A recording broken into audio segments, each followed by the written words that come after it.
The United States calls on Burundian President Pierre Nkurunziza to respect the Constitution. Meanwhile, an Al Jazeera television journalist is filing a lawsuit in a Canadian court accusing his employer of negligence. Kristine Domingo will tell us why. In Burundi.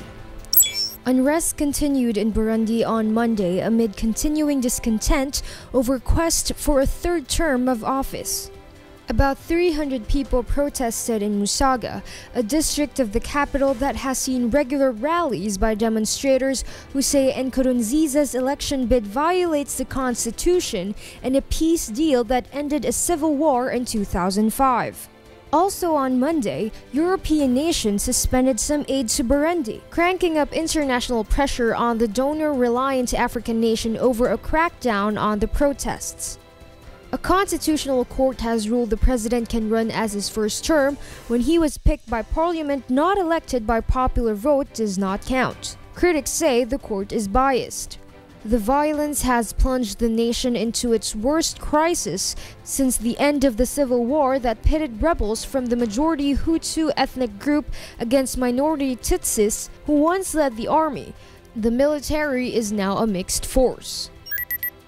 In Yemen, Saudi-led coalition forces launched airstrikes on an arms and missile warehouse in Yemen's capital Sana'a on Monday, causing a series of explosions.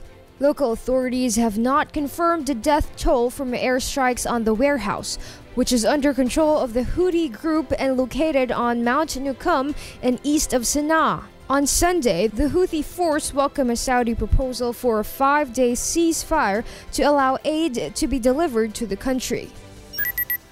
In Egypt, an Al Jazeera television journalist on trial in Egypt has filed a lawsuit in a Canadian court accusing his employer of negligence and has demanded $100 million in compensation. Mohamed Fahmy, who spent more than 400 days in a Cairo jail on charges of aiding a terrorist organization, suggested Al Jazeera's actions landed him in jail.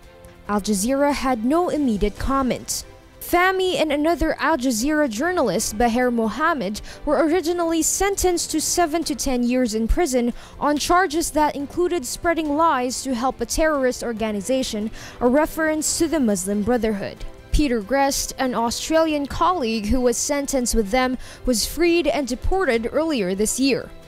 All three deny the charges. Kristine Domingo reporting for Y News. A condolence ceremony was held in Islamabad, Pakistan on Monday. This was attended by Prime Minister Nawaz Sharif and the families of the diplomats who died in a helicopter crash in Pakistan. It was earlier reported that among the casualties in the crash were Norwegian Ambassador to Pakistan, Leif Larsen, and Philippine Ambassador Domingo Lucenario. Also among those killed were the wives of Malaysian and Indonesian ambassadors, 2 pilots, and a crew. They were inspecting a tourism project when the tragedy happened on Friday. Meanwhile, Prime Minister Sharif said he was recommending to the President that the Civil Gallantry Award, Sitara-e-Pakistan, be bestowed to the victims for their deaths while being on duty. At least 4 people were killed after a magnitude 7.3 quake hit Nepal once today. Norway's Red Cross said there were many injured, several killed, and that their hospital tents in Chautara in central Nepal had already received patients. In a hotel in downtown Kathmandu, people were frightened by the strong quake and scrambled to contact their loved ones, which caused phone lines to jam. The U.S. Geological Survey said the earthquake had a magnitude of 7.3 and struck 68 kilometers west of the town of Namche Bazar, close to Mount Everest and the border of Tibet. It was felt as far as New Delhi in India and Dhaka in Bangladesh. The tremor was the strongest aftershock since the April 25 quake that killed over 8,000 people.